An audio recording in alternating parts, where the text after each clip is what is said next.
వచ్చేనా? ఏం ఆలోచించారు సూర్యం? రక్తం మండిపోతుంది. అన్యాయం జరిగిందని తెలిసి ఏమి చేయలేక నిర్భాగ్యుడిగా నిలబడే నన్ను మీరు చూస్తుంటే నా మీద నాకే అసహ్యంగా ఉంది. ఇంకా సాటి మనిషికి న్యాయం ఎలా జరుగుతుంది? విడుదలైన తర్వాత నీకు లారీగా ప్రాక్టీస్ చేసే అవకాశం లేదు. నీ పని ఆపడం లేదా ఆదర్శవారెడ్డి మీద పదవి ఇచ్చుకోవడం నీ జీవితాశయమైనప్పుడు నీ పని ఎంత కష్టమో ఆలోచించు.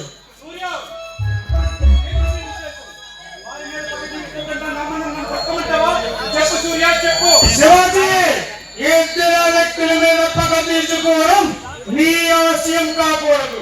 అది నీ వ్యక్తిగతమైన పగ ప్రతీకారం. శివాజీ, నీలాంటి తమ్ముడు ఈ దేశంలో ఎందరో మరందరూ ప్రతి క్షణం ఆహుతవుతూనే ఉన్నారు. ఏ కోణంలో పరిశీలిస్తే నీకు జరిగిన అన్యాయం ఎంత చిన్నదో అర్థమవుతుంది. అంటే నన్ను ఏం చేయమంటావు? శివాజీ, ఇతర వ్యక్తుల మీద పగ తీర్చుకోవడం నీ ఆశయం కాకూడదు. అయితే ఈ వ్యవస్థ మీద ప్రతీకారమా?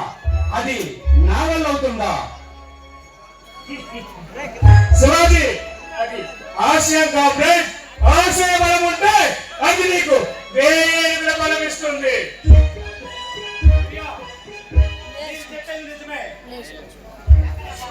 అందుకే నా పిడికిని బిగించి వాళ్ళని ఎదిరించే ధైర్యం తెచ్చుకుంటాను.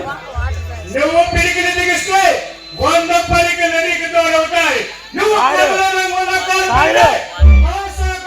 నీకు ఎల్లప్పుడూ ఉంటుంది. మీరు చెప్పే ప్రతి మాట నాలో ఏదో తెలియని శక్తి కలిగిస్తున్నది.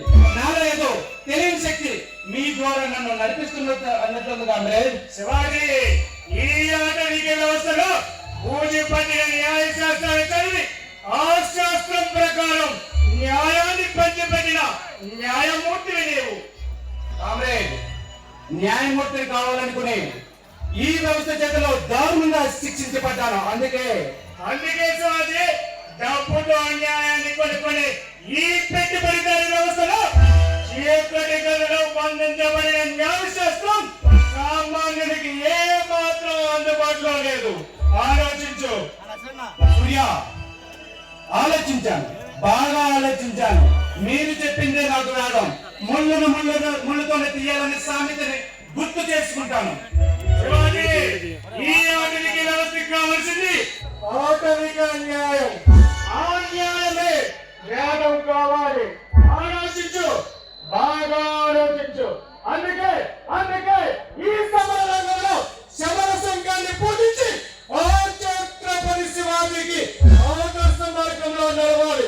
ఇక్కడ నీవు ఛత్రపతిగా అవుతానంటే ప్రజల కొరకు కూడా రాజకీయ నాయకుల తప్పుడు నిర్ణయాలు ఊక్కల వేలతో సమీకరించాలి. ఇక నువ్వు శివాజీని కాదు, ఛత్రపతి శివాజీని. ప్రజల కోసం పోరాడే ఛత్రపతి. నీవు నీ ఆశయ సాధనకు ఆయుధం కావాలి. థ్యాంక్ యూ కామ్రేడ్ సూర్య. ఈ దోపిడీ వ్యవస్థల కూపిడి వెంట ఉపయోగించి ఈ మహాయజ్ఞంలో ఒక సమితిని కావడానికి నిర్ణయించుకున్నాను. అందుకే ఇప్పుడు నుండి ఛత్రపతిగా మారడానికి నిర్ణయించుకున్నాను. శివాజీ, నీలాంటి వ్యక్తి కోసం నీ పేరైన ఎందరో అభాగ్యులు ఎదురు చూస్తున్నారు. నీ రాకతో వాళ్ళ చీకటి జీవితంలో వెలుగును ప్రసాదించాలి. సూర్యం, ఛత్రపతిగా నా లక్ష్యాన్ని సాధిస్తాను. అదే నాకు కావాలి. నా లక్ష్యాన్ని ముందుకు నడిపించే ఓ మహోన్నతమైన వ్యక్తి నాకు దొరకడం నా అదృష్టం. Shivaji, yes, I am Chhatrapati. Rowdy నాయాల కళ్ళకి ప్రజాపతి.